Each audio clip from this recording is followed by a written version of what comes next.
Welcome back to another NWN movie review. This week we're going to be discussing the 2018 film Freaks, where a young girl discovers she has powers in a world where those viewed with abilities are seen as freaks. I'm Brennan Sem. And I'm Shayde, and we are the New Wave Nerds. Now let's roll the intro.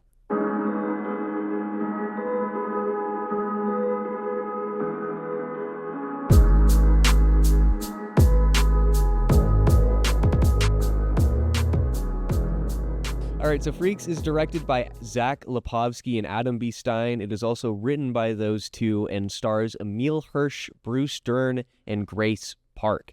So Shayde, tell me, what are your non-spoiler first thoughts?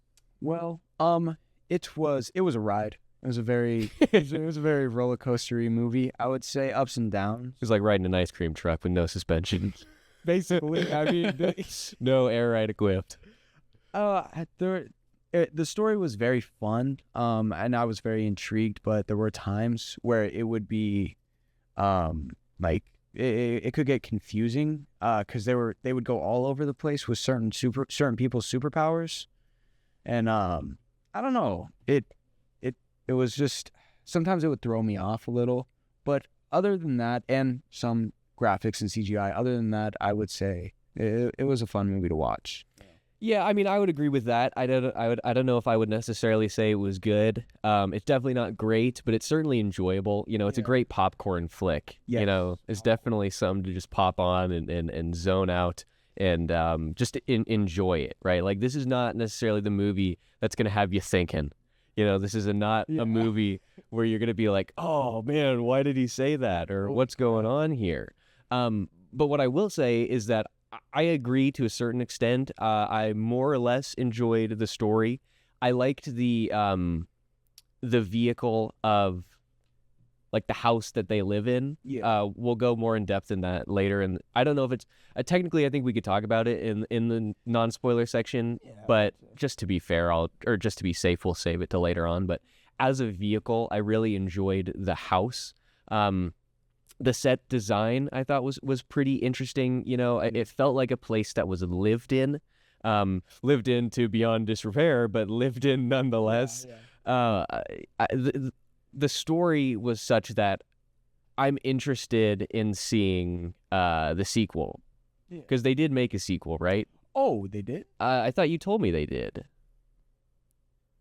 Or was that a different movie that we were talking about? That might have been a different movie. That might have been when we were looking for this one. But I can't imagine the sequel would be too... No, but the universe was built such that I thought it would be interesting to see a sequel that picks up more or less right after where the movie ends. You know, this one was not that great, but it was good enough that I thought, okay, a good director, a good writer on this, and you know, it's interesting enough that it could be something. I thought. Yeah, no, I agree. It was intriguing. I mean, of course, this concept has been used before with the X-Men, but they really changed it up a lot. Like Certainly. Well, so this is like, if we're comparing this to X-Men, this is like maybe a couple years before, like, say, Days of Future Past. Yeah. Right? There's not, like, necessarily Sentinels. It's not quite such a militarized, segregated society yet. They're not necessarily rounding up everybody, you know, and going through this uniquely horrible landscape. It's a couple years before that, right? So it's still bad. They're still murdering anybody who they think is potentially a superhero. Yeah. But it's not quite that far along. And I did like that if we're comparing this to X-Men, it would be a cool X-Men story to see, like a couple issue run where it follows, you know, a couple people who are on the run from a Days of Future Past type scenario. You know, completely removed from the X-Men, completely removed from the Brotherhood. There's no Magneto, there's no anything. If it's just a couple random people who are on the run, it's an interesting framework, I'll say. Yeah. it had a different feeling than anything else that I've seen with this concept. One thing that bothered me a lot though was the way they took him out. Took out the that probably shouldn't talk about that. No, we'll save that for the spoiler section. So you earlier, well, in your opening, statement or whatever, you mentioned the CGI. Yes. And yeah, I just want to say it's not phenomenal. It's not terrible. Yeah. It's not so bad that when you watch it, it just instantly takes you out of it. It's just a little bit weird. Yeah. It's a little bit weird. What I will say and I won't say who it is, because that would be a spoiler. Yeah. But what I will say is the effect of the invisibility was pretty fun. Yes. Was pretty fun. I sort of like the way that he just sort of just walked around. Well, I was just going to say sort of just melded into nothing. Yeah. I like that effect. It was decent enough. But yeah, when we talked before, you mentioned before I had finished the movie, you called, and one of your explicit points that you mentioned to me was the fire. Just the fire. Like, okay, a lot of the effects actually ain't that bad besides a certain someone. Other than that, certain someone. And the fire, holy crap. There was so many scenes where the fire looked like it was just a green screen, and it was like, it's fire. It's fire. But so what I will say, and again, I'm going to keep this purposefully vague and hope that you understand what I'm saying. The fire at the one part, at like the climax pause of the movie, that I'll give a little bit more leeway to, because there was some extenuating factors that sort of make that effect more difficult to make. That's true. But in general, I will say, the fire did not look amazing. Yeah. They could have just had like 6 guys lined up with like, some hairspray and lighters. Just yeah, that would have gone well. No, for the budget of this film, and which I'm assuming is, I'm just gonna say, I'm not. It's probably not like 100 million or something. Be mean here, but let's see if they even have it on IMDb. Oh wow. Okay. Yeah. All right. You should feel a little bad. Yep. Okay. For what they had. Wait a minute. Crap. So right on IMDb, it says estimated. It's 2,000. I think that's Canadian dollars. Let's see. Oh. That is Canadian. I was like, holy crap, $2,000 for a movie. Canadian to US. So 2,000 Canadian dollars is $1,500 US dollars. But it says estimated for starters. So Baljeet. Hey Baljeet. Yeah, 2,000 is really all I'm finding on all these, which is honestly, again, like you said, not that bad. But in opening weekend, it weighed much more than that. It was by no definition a blockbuster, but 161,000 that's just opening weekend. In gross in the U.S. and Canada, it's 275,000. That's not too bad. Okay, I'll cut. Yeah, compared to what they paid, that's nothing. I'm gonna cut them some slack, for the CGI now. Yeah, probably should. That it wasn't so bad now. Just how I think about it, it was great. But in all honesty, for what it is, it was pretty good for the budget. Yeah. It was pretty good for the budget. You heard it here first, and then second, and then third, and it was fourth. Good for the budget. So last things last. It was good. It was good for the budget. Now to close out the non-spoiler section, I just want to say, all in all, it was good for the budget. And let's move on. Let's move on to the spoiler section. So this is your warning. We're going to be talking a little bit more in depth about the story and about the budget. We're going to go real deep in there. We're gonna go over the finance plans and everything. Yeah, we're gonna go over all of the box office returns. We're gonna dive deep in this thing to find out just how good it was. We're gonna tally up For the all budget. of the numbers, hand by hand, hand by hand. Hand by hand. All right, that's definitely this bit has gone on long enough. It's more than enough. If you're still sticking around, then you're gonna be spoiled. It's not our fault because This is your warning. we spent like 8 hours talking about nonsense. Yeah. All right, so Shayde, what were you gonna say? What did you start to say in the non-spoiler section about them killing people? I think. Oh right, Right. So there was a certain way that this government liked to kill these freaks. You know, I was gonna say mutants, but Excuse me, they're called abnormals. freaks. There was a certain way they did it, and by the way they did it is by sending a drone strike to the house, basically. You know. Oh, you're talking about way at the end. Yeah, I guess they did that like for everything. They would just send drone strikes because Chicago, or no, yeah, Chicago, the entire city. Well, yeah, but it only happened in the movie once. When you were talking about, I thought you were talking about like something that happened like multiple times. Oh no. Anyways, go on. Yeah, I mean, going based off of. No, that's not what happened in Chicago. Sorry, go on. Oh, okay.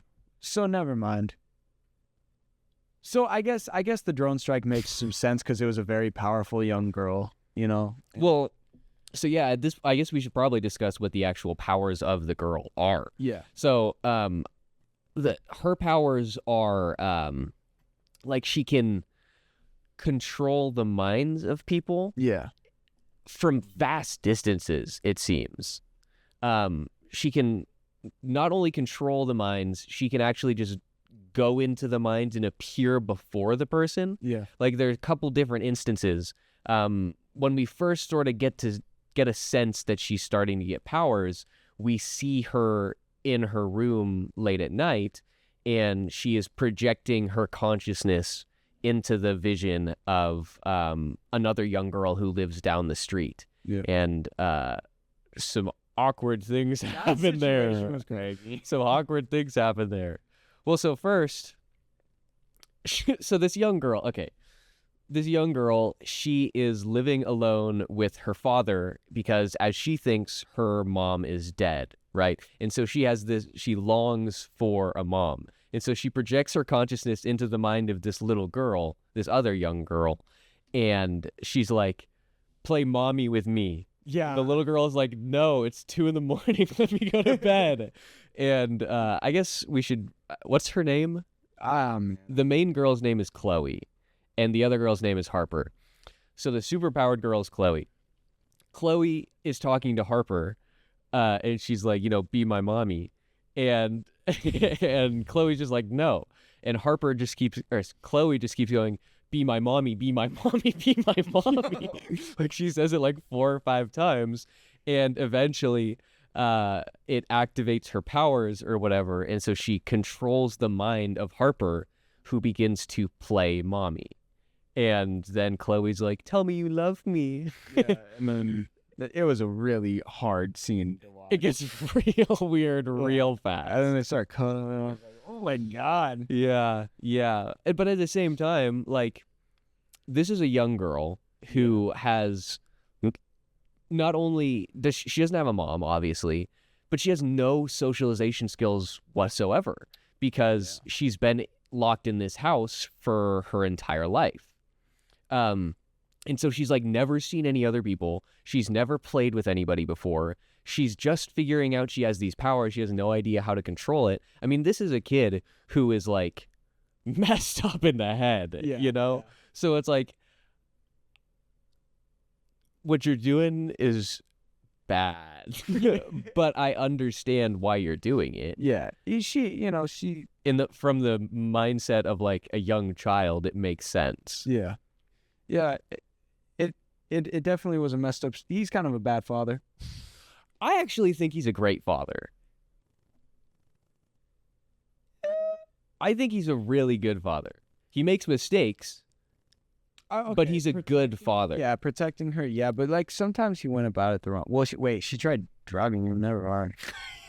Yeah. So okay. So, all right. So, the as I mentioned earlier, like the sort of focal point, the main set for this movie takes place in the house of Chloe and her dad, whose name I don't remember. Dad. I'm pretty sure it's Henry. I think they call him Henry. Yeah, but like, what? Dad. Yeah, pretty sure it's Henry. I think she says Henry anyways. And so he like keeps her locked in the house, but it's not like she's locked there against her will because, you know, she wants to go outside, she wants to go see the world, but it's not like she hates it. You know, she's happy. She has a good life. They have fun. She has a good time. Like, it's not like she is locked in the basement, shackled or anything. She's just locked in the house and can't leave for reasons. What he says is there are bad guys out there which will kill us. Yeah. Which is true. Yeah. Which is true.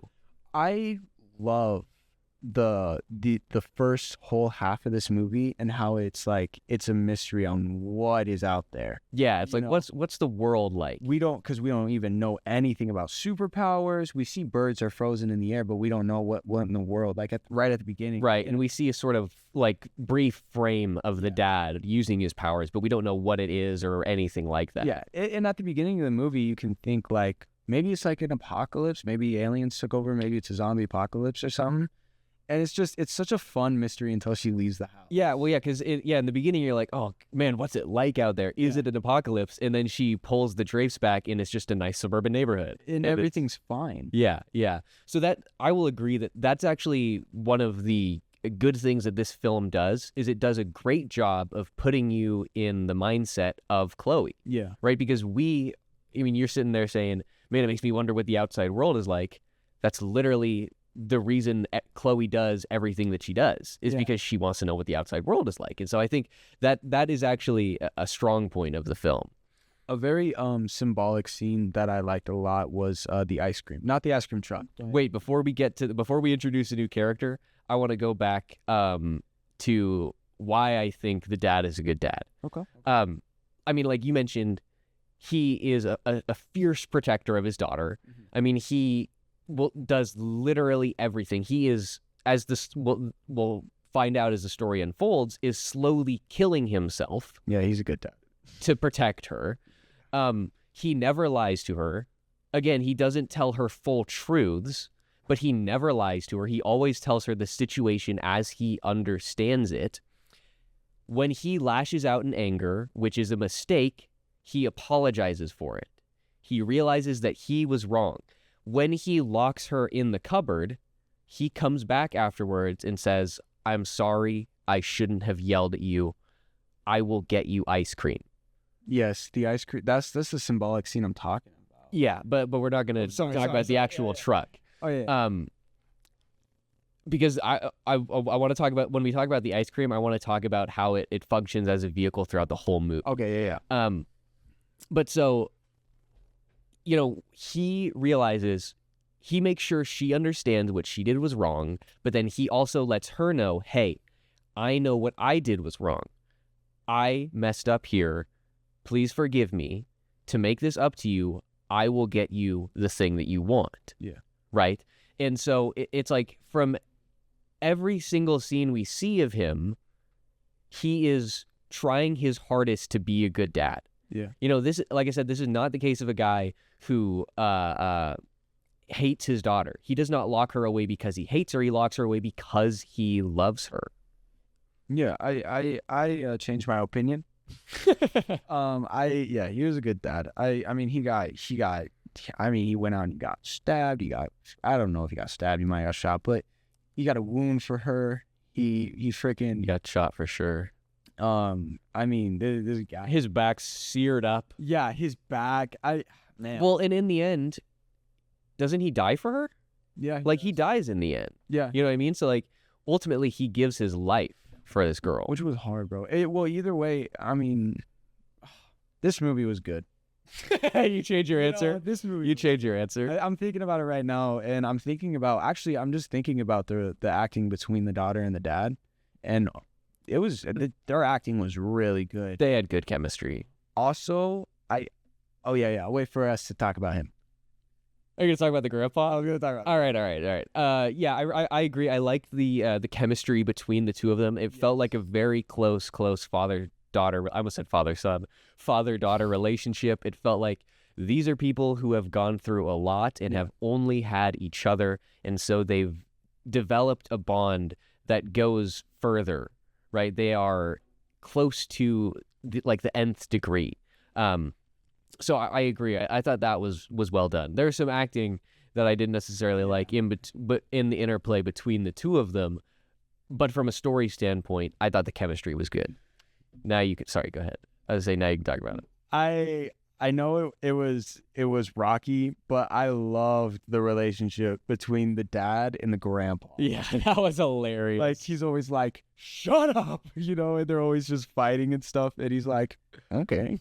Yeah, my favorite part is later in the movie, there's a scene where the grandpa is like tied to a chair and the dad is locking up the daughter in the closet because she left or whatever.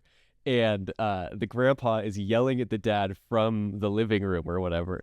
And Henry goes back and he yells, "Shut up, Alan!" and the grandpa goes, "Shut up, Alan, what?" Yeah. It's like, what a great response. Like, it was just, the delivery there was perfect. Yeah, that was a funny scene. The grandpa, I was really worried I wouldn't like his character. Yeah. Mainly because of the start. He kind of started out a little creepy. Yeah. So why don't we talk about his sort of journey? So at some point, like sort of towards the end of the first act of the film, Chloe is looking outside and she sees an ice cream truck and she really wants ice cream. And so she forces Harper, the girl from down the street, to bring her ice cream. But then she doesn't get to have it because, her dad comes to the door and is like, "Hey, what are you doing here, you rascal?" Yeah. And shit sends her away. And then like the next day, or is it the next day? More on that later. Yeah, that's a cool, yeah. Whenever the next, a couple scenes later, in like 5 minutes or whatever it would be, the ice cream truck comes back and the dad is asleep, and so Chloe herself goes out to go see the ice cream truck. Yeah. And this old man leans his head out and he's like, "Hey, you want to come in my truck and see all the ice cream? You can have all the different flavors." So then she's like, "Are there little kid bodies in there?" He's like, "No." He's like, no, just all the ice cream. You can have some of every flavor if you just get in the back of the truck. Yeah, it was a little... and then she, being a child, gets in the back of the truck. Yeah, she got ice cream, though. No, thankfully... This was her grandfather. This was her grandfather. Her grandfather who, obviously she had never met because she's been locked away in a house her whole life. But I don't know if I really liked. I enjoyed the scene where Chloe and the grandpa are at the park. So Yeah. So after Chloe gets in the truck, she's like, "Can we go to the park?" It's before she gets in the truck. She's like, "Are you going to the park?" And he says, "Matter of fact, that's exactly where I'm going," which doesn't make him seem any less creepy. And so they go to the park and they get on the swings. And the grandpa is like, basically what he's trying to do is trying to force the powers to reveal themselves. Yeah. So she's like, "Swing me higher." And so he swings her higher and she's like, "No, that's too high." And he goes, "Okay," and swings her higher and keeps going. And he's like, "Are you scared? Are you scared? Make me stop or something." This is why I really thought the grandpa was just going to be a creepy man the whole movie. Oh, yeah. Well, originally, I thought how it was going to turn out is this ice cream man runs the town. He's the man who runs the town. Yeah, that's not at all what I thought it was going to be. I thought if he wasn't going to be, if he was pretending to be a good guy, I thought it was likely that he was going to be like a government agent or a police investigator who had gotten a lead or had heard reports of something strange going on at this house. And so he grabbed this kid to see if she was a freak so that he could, murk her there in the park or whatever. Yeah. Well, in the park, after the swinging and stuff, people are like, we were like, hey, that's kind of wrong. And then this cop shows up and he was like, yo, get away from her. And then what does he say? He says he's her grandfather, right? Yeah, he says I'm her. So the officer asks, do you know this man? And she goes, no.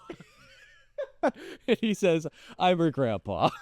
But at the time we don't know it's her grandpa. Yeah, because that's not been, he could just be a lying perv. See, that's why I like this movie, so not because there's like lying pervs in it, but like because there's people who could be lying pervs. There was the chance. No, everything was such a mystery. I mean, even the grandfather, we thought he was just a kidnapper. Yeah. I really liked the part where the first time she sees the ice cream truck out the window, doesn't go out to see it. And it was right before she asked her dad about getting the ice cream for the store. And then later on, without the dad seeing anything, the grandpa slips under a little story about the ice cream man. Yeah, book, Mr. Snowcone. Yeah. Mr. Snowcone. I was like, that's cool. Yeah. I like that. Yeah, no, I agree. But so yeah, they're in the park, and the cop basically pulls his gun on him. Yeah. And then the grandpa goes, "That's a bad guy. That's a bad guy." And so Chloe starts, shouting, "Leave us alone, leave us alone, leave us alone." And eventually he leaves. And then they go back, and the dad so this is when the grandpa gives Chloe the drugs to knock out her dad. Oh yeah, I forgot about that a second time. Yeah, like you mentioned it like a minute ago. I forgot about it like a side. So he gives her drugs and is like, "This'll knock your dad out." and so she's like, "Okay, cool." Now, here's what I don't really get. At this point, why does Chloe decide to drug her father? Because when next she sees him, he's being really nice. He's being polite. He's saying that he'll, I don't know, get her something. I don't remember. This isn't the ice cream part, but No. he's saying that they're being friends. No, remember she says, "I hate you, I hate you," and then she brings him the cup and she's like, No, that's a different part. Or well, yeah, but the "I hate you is before that. Okay. Where are? Oh shoot! When does it? Why does? I don't know. Does she just want to kill her dad? Well, no, you're right. I mean, she does it's before it, and like it's only a little bit before it. But the implication in the scene after that is that she is legitimately, like, apologizing. Yeah. Like, not where she's bringing him juice, because they have another interaction before that. And it's back to, like, the friendly chemistry they have. Yeah. And then, she pulls up and is like, "Hey, Daddy, I brought you special juice."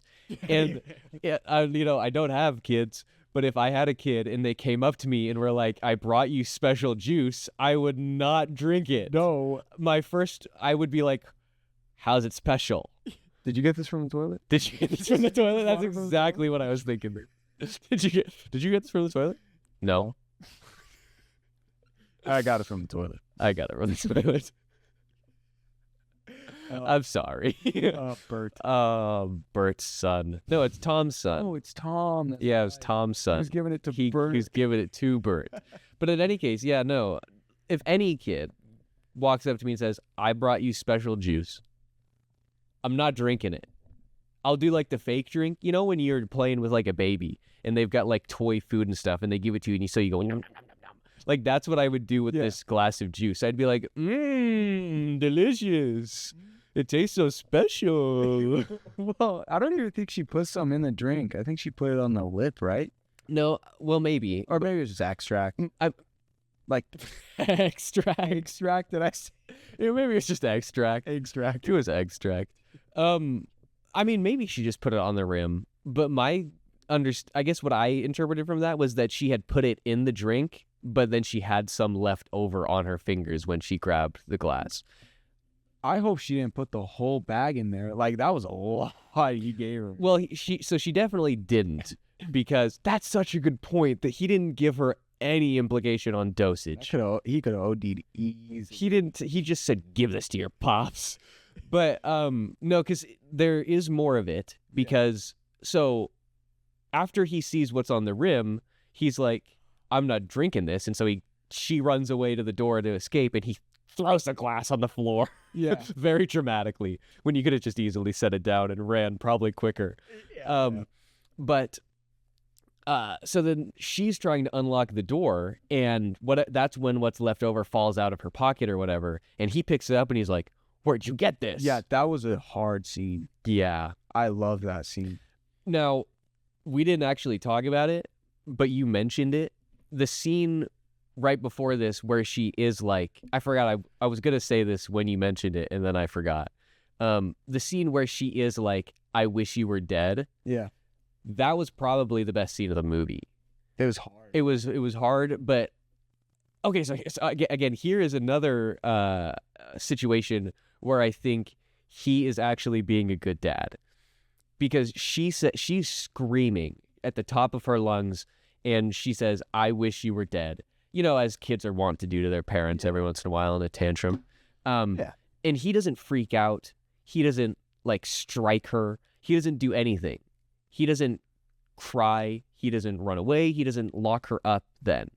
All he does is he leans in a little bit closer and he says, "One day they will kill me and you will wish that you hadn't said that." My mom says that a lot. Yeah. Well, I mean, it puts it in perspective. It is true. You're like, they say that and you're like, oh, did I really mean that, or was I just angry? You know? And then you think about it later and you have like post-argument like clarity, you know what I mean? Yeah. Because if this was a stereotypical bad dad from a movie, when she says that, he would have slapped the shit out of her. Yeah. He would have slapped her so hard. He would have, broken those kneecaps, man. You know what I mean? But he doesn't even yell at her. All he says is, "That was really mean." Yeah. All he says is, "You hurt my feelings." Because he loves her, like. Well, because he does. And again, knowing what he knows about her life trajectory and her life story, like, he's probably thinking, he's probably aware of the fact that this is a kid who has like no socialization. She has no interpersonal skills. She's angry. I mean, this is an angry child, and she's even more of a child in his mind because of something that we'll get to in just a little bit. Yeah. Yeah. Their relationship was so good in this movie, dude. I really liked it. Yeah. One scene that I was like, Jesus, calm down, was the drill scene. Oh, yeah. See, okay, that's another scene where I was like, okay, this child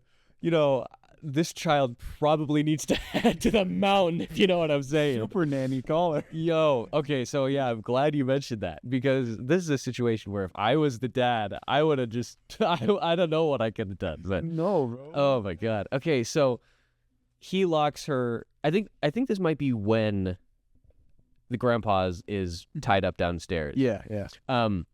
And so he locks her in the cupboard, and he's like drilling some boards over the door so that like it's, she can't come out for a while. She can't just open the door.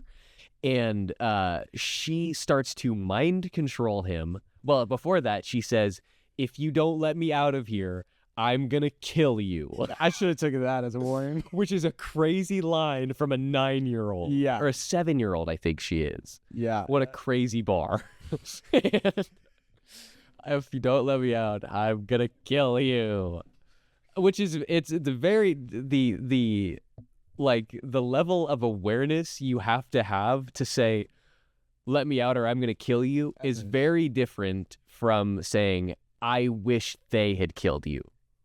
Like, those are two completely different things, right? Because they're both obviously saying, I want you gone and I want you out. But one of them is saying, it basically says, I wish I didn't have to see you anymore. And the other one is, I hate you so much that I want to end your life right here. And anyway, so she 7-year-olds, am I right? And so she mind controls him and like starts to force him to move the drill directly underneath his chin. Like, she's just gonna drill right into his brain. You know what I mean? I'll be honest with you. I thought it was gonna happen. I did too. For a second. Oh, she's clearly unhinged. Well, I didn't think she would have done it on purpose. I thought she was going to do it on purpose. Yeah, well, what I thought was going to happen was maybe she didn't realize how close she got, and then she goes out and her dad's dead. Well, how would she not be able to realize how close she got? She's controlling his whole body, plus she can probably see it. And maybe feel it, I guess. No, she was beating the crap out of people and getting the crap kicked out of her. Yeah. Well, him, when she was a man. She was getting the crap kicked out of him. So I absolutely thought she was going to do it because she's obviously unhinged. Yeah. It's clear that she's deeply psychotic because it was like 10 seconds from her being put in the cupboard to her. It was like a 2-second turnaround from her being put in the cupboard to her saying, I'm going to kill you, to her actually trying to kill him. Yeah. Like, it wasn't like she agonized over it. Again, this is not like the story of a little girl who is trapped in a cupboard for like 12 years and finally uncovers powers that allow her to free herself from this, Stockholm syndrome relationship she has with her father. No, this is her in the span of 5 seconds deciding that she's going to murder one of 2 people she has ever known in her whole life. Well, kids. 7-year-olds, am I right? You gotta get them ice cream when they want it. Yeah, no, that's a good point. Now I'm a little bit worried to start babysitting Spencer and Cassidy's kid. Corey should have her own personal drill. Oh man. I guess you kind of have to understand. Not like understand, but like from her point of view, she knew her mother was still alive, and she just wanted her father to realize that her mom's still alive, and she wanted to prove it to him. So, and the only way to do that, get out of that closet. But I guess maybe she'd have to almost kill her dad. Yeah, no, she definitely did not.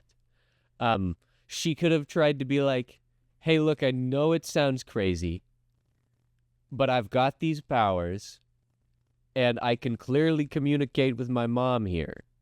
She's a very fluent. Honestly, yeah. She's got a lot of dialogue. She's got a lot of dialogue. Not a lot of style, though. What's up with that massive flannel and that tank top? With the pajama pants? No drip.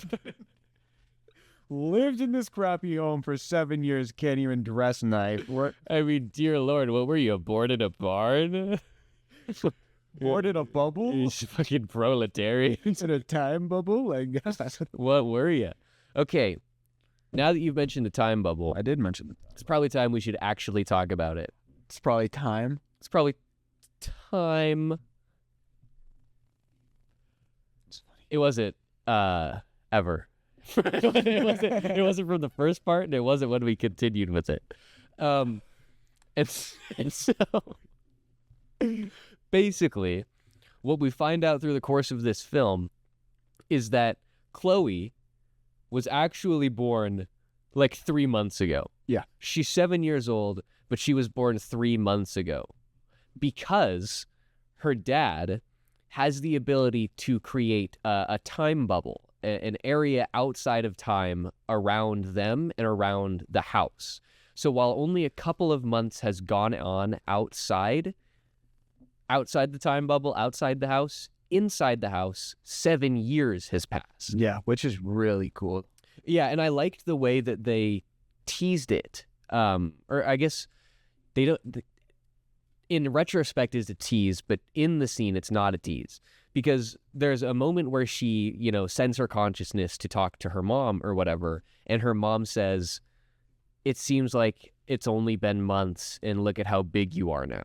Yeah. And in retrospect, what she's saying is, I've literally only been here for a couple months, and you're a massive young adult. But in the scene, the way that it plays out is, it sounds like just somebody. It sounds like a line of dialogue from a mom who hasn't seen their kid in a while. It's that. It seems like only yesterday you were this big, and now I'm sending you off to college. Like pinch your cheeks a little. Yeah, sure. Yeah. So, Well, that's what they do. so time bubble. I actually, I liked the idea of it. I liked the concept, and I like it in theory. In practice, it's actually a really interesting way of effectively giving the dad super speed, right? Because he can slow time around outside of him, or he can make a time bubble around him, which slows the whole world, but he's still moving at regular speed. It is super speed, even though it's affecting time. I forgot about that when he appears and first sees Alan and his daughter together, and he appears like he just got there like the Flash. Yeah, he's like, Shoom. He's like, Alan? Yeah, and then he's, yeah, he stands there so dumb too. It's like they gave the direction they gave him was like, be overly heroic, and so he was like, Alan, I haven't done this for a while. But even, so the line delivery there when he yelled Alan was bad. Yeah. And I did not like the cinematography of that scene in the slightest. Was it shaky cam? No, it was the composition of it. Okay. It was the way that it showed us things. It was so, how do I describe this? The points, or the focus points, were not where I would have liked them to be in the frame. Yeah. Like, for example, when they're in, when they're outside of the truck, and, we see the camera is behind Chloe, and she's just standing there, and the dad is holding the grandpa, like, by the collar or whatever, right next to the ice cream truck. I hated the framing of that shot so much. Yeah. I hated it so much. The subjects should be the two men, right? It should be the dad and the grandpa. They were so far to the right, and not like in a rule of third sense where they're on the right line from vertically. They were so, it's like they were almost touching the edge of the frame. And I didn't like it at all, because it felt like the subject of the frame then was the ice cream truck. Yeah. And I was like, the ice cream truck's not doing anything here. It's not, there's nothing going on with it. It's not like it's just a set piece. And so it's like, why are we focused here? If you had shifted the frame ever so slightly to the right so that they were a little more closer to that dividing line, then the frame would have looked much more interesting. Yeah, no, that scene was well, not only that, but the CGI in that scene was hard to watch. Yeah. It was his time. It was his, like, the time wave thingy, the ripple, the time ripple, when he would, like, stop time, and then, like, he would just create, like, water ripples. Yeah. It was very, I did not like that they did like ripples to show his time effects. Yeah. I don't like that. Yeah. They could have done something else. Yeah, I guess I don't necessarily like the visual of it, but I like the sort of symbolic relationship between water and time, and obviously like ripples and rippling out, and I sort of like that. But yeah, I don't think I necessarily liked the way it looked. Can we talk about how Chloe does get someone killed? She kills like 8 people in the movie. Oh, that's right. I mean, she's on a rampage, dog. Well, okay, sorry. Can we talk about she has complete disregard for human life. how she just murders her neighbor and stabs her? Oh yeah, Nancy, R.I.P. Dude. But here's what I will say is that from a world building perspective and also from like a character development perspective, I thought it was really interesting and smart that she had the officer. Okay, so let's just go over the scene. So basically, the dad and Chloe at one point go down to their neighbors and they're like, her dad says, it's time to make good on our deal, right? We've discussed this.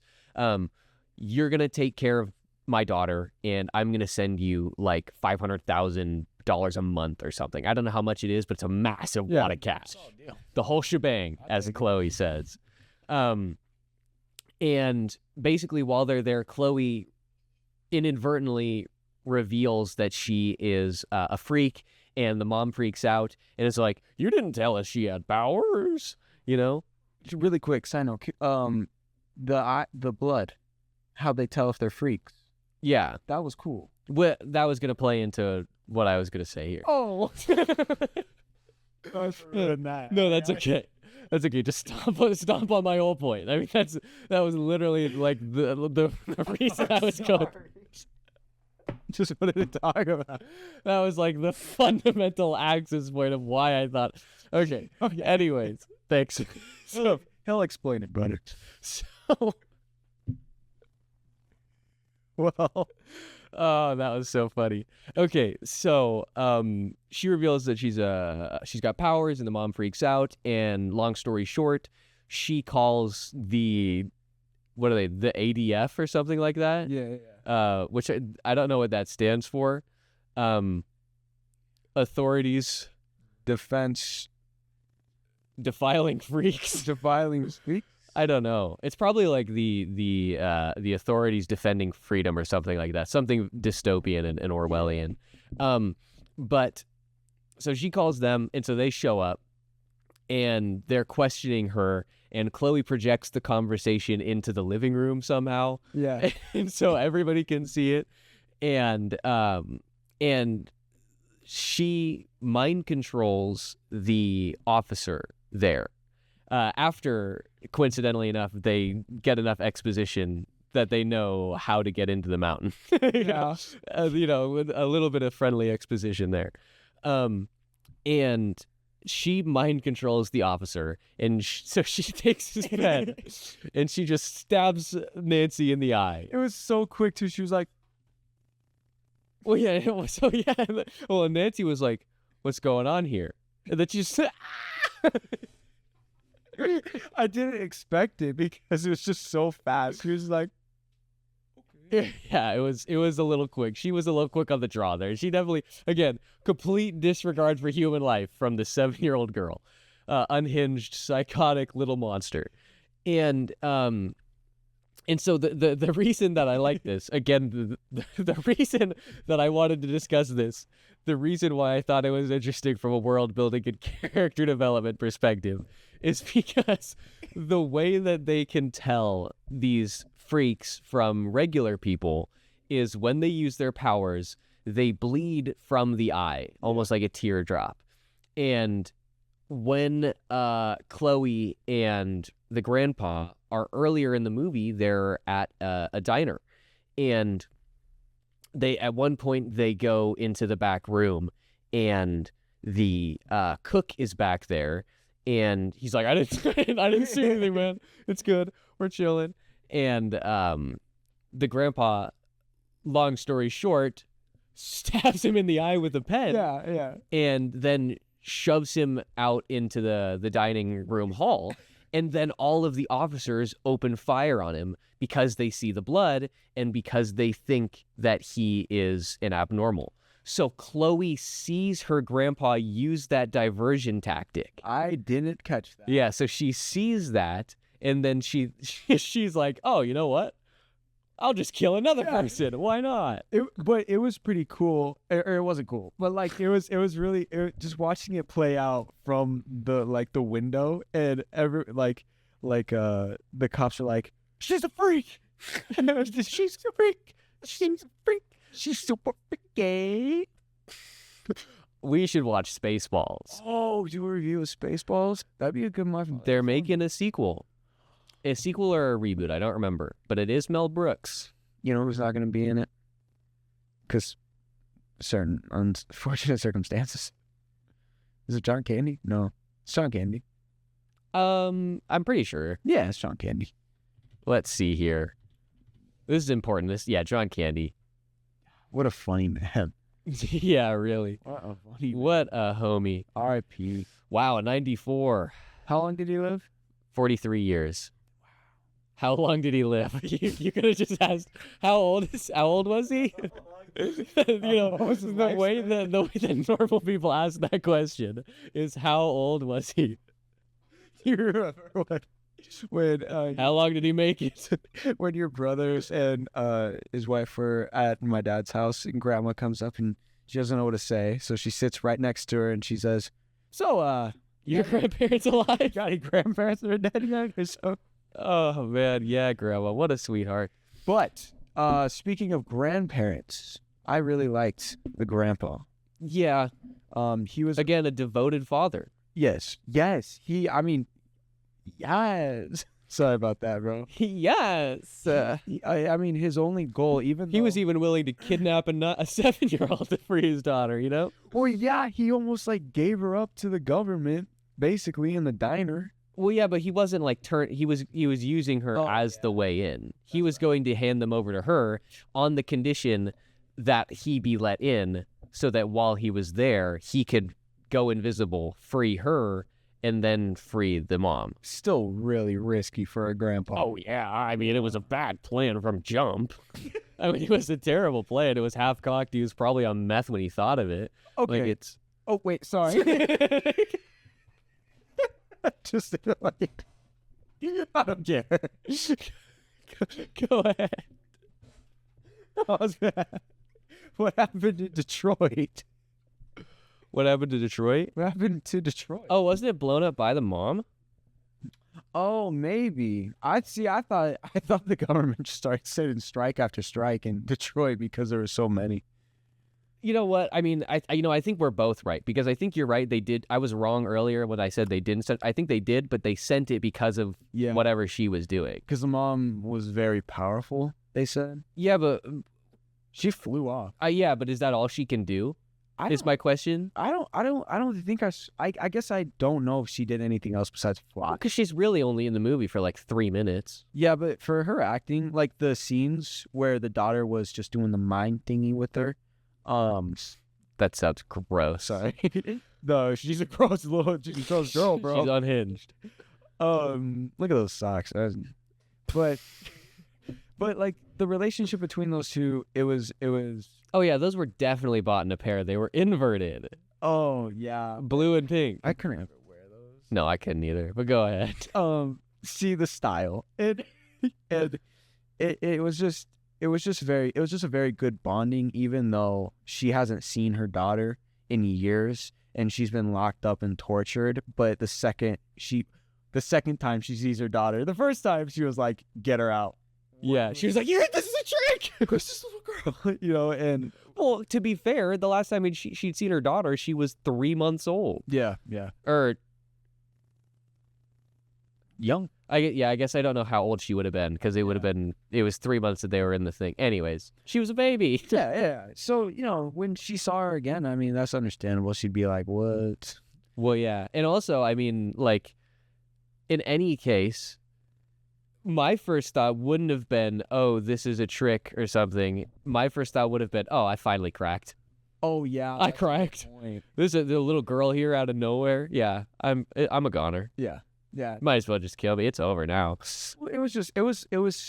Yeah. Even though she didn't really know her daughter that well, they instantly, that maternal instinct kicked in. Yeah, and it was beautiful. It was such a good, every scene of them was good. Yeah, so all in all, I mean, this is a really heartwarming family film. You know what I mean? This is a very pro-family, nice fun. It's real good for when you got some 7-year-olds. Give them some inspiration here. Does she shoot the lead detective in the head? I forgot. Is she the one that shoots the detective in the head? No. The little girl, no. She never has a gun. She doesn't kill anybody like by herself. She just forces other people to kill people. So she's all good. Which in some ways is in most ways is probably worse. Yeah. Probably worse. No. Who does? No, it's the dad, isn't it? Yeah. It's the dad, isn't it? Yeah. Yeah. Yeah, it is, because he's freaking this. He bops her. Bop. We're talking about toy guns, YouTube. Yeah. Of course. Yes. Nerf. Chuns. Maybe we call. Anyways, with that, we're gonna close this out. We're gonna delete the channel. Yep. But no, for real, Shayde, any final thoughts? I was very fond of this movie for all of its flaws. It had way more there were more things about it that I liked than the flaws I had. Well, the more we talked about it, the more you definitely started to like it. Yeah, because before I had finished it, when you called me, you did not like it. Yeah. You were like, I mean, it's kind of cool, but no, you did not like it. And then, what was it, like 20 minutes in, you're like, Well, yeah, thinking back on like the acting and the relationships between the characters, and I mean, the big issue I had was just the CGI, but we took a look at the budget, and I'm gonna slack back on that. Yeah, give him a little more credit. So here's what I will say. It was good for the budget. It was good for the budget. No, I mean, it was great for the budget. Yeah. I mean, considering how much I would not have guessed as little as 2,000 Canadian dollars if you had asked me. I mean, I wouldn't have guessed like, 10 million or something, but I would have probably assumed at least, 100,000, maybe 200,000, right? Like it looks pretty good. I would, yeah. I mean, in the I hit the mic. The camera work in the cinematography was great. I disagree. Well, sometimes. No, you just changed your thought because I said it. No, I didn't like the cinematography. It felt like, I mean, it was shots that okay, so I was like the ice cream truck I mentioned. There are specific shots that I don't like, but there are a lot of shots that look like they would be scenes that I would enjoy, but I don't, because I feel like they're not telling me anything about the movie. Right? It feels like the choices weren't made for like a specific purpose. And so because of that, I was like, while it was happening, I was thinking, I don't know if this necessarily serves this scene. Like this, maybe the shaky cam takes me out of the moment in this. Maybe the slow pan ruins my immersion, stuff like that, where I'm like, maybe fast cuts or a steady cam, or in this section, a shaky cam would have immersed me in the movie more. And so that's why I don't necessarily enjoy the cinematography as much. It feels like the choices weren't necessarily made deliberately. I thought it was great. Your opinion doesn't matter. Yeah, thanks. But I mean, I thought it was I mean, all in all, I mean, it was pretty fun. An hour 45, like I said, a decent popcorn flick. Definitely something that's enjoyable to just throw on and sort of just watch. Yeah, no, I'd say. Yeah. But so Freaks, where did we watch this? It's available on Netflix, right? Available on Netflix. Everybody has it. You already know. It's Netflix. If you don't have it, it's Flix. Flix. I always say it's Flix. We just talked about this yesterday. It's Netflix. Let's create an app of just where people can flex. Netflix. So you just want, so what you're telling me is, I was just going to say, you just want an app where you can have a bunch of muscly dudes flexing on your phone at all times. Hey, there's money in this, all right? We're in a dark world today. All right. With that, a dark world, but not so dark that we will be hunted down and stabbed in the eye just yet. Yes. We got a few years left. We're a little ways away. We're still in our bubble. But in any case, until that time arrives, just prepare yourself by watching this movie and watching this pod. Let's go.